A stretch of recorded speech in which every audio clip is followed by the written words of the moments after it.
Welcome back. Now, doctors in India will have to prescribe generic drugs over branded drugs or risk a penalty. Now, new rules mandated by the National Medical Commission has said that doctors could even potentially have their license suspended if they prescribe branded drugs. Ekta Batra is joining us now with more details. Ekta, tell us what this means for the medical community and how will this be beneficial to the consumer?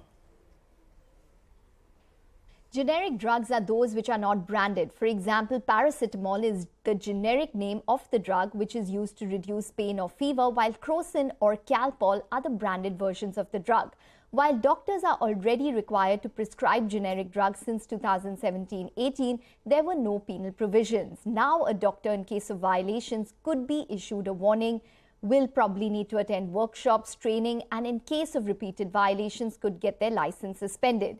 The key advantage of prescribing generic drugs is that they are cheaper, sometimes even 30 to 80% lower than their branded versions.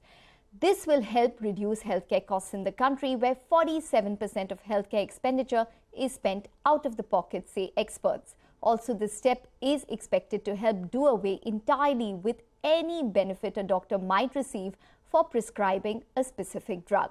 However, the worry is that by prescribing generic drugs, the authority to make a medical decision could shift to the pharmacist. Today, only 17 out of 100 pharmacists hold medical field degrees in the country. Hence, the worry is that an untrained pharmacist could make a mistake in reading a detailed generic prescription to giving a drug to a patient which has lower efficacy or substandard quality, as it is cheaper.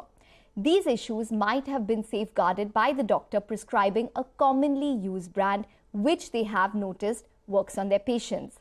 Lastly, while it is important to note that studies by PGI Chandigarh have indicated that generic drugs are effective for even organ transplants, and the National Drug Survey has identified around 95% drugs safe, it is important, experts say, to ensure standardized quality across drugs and more trained pharmacists across the country.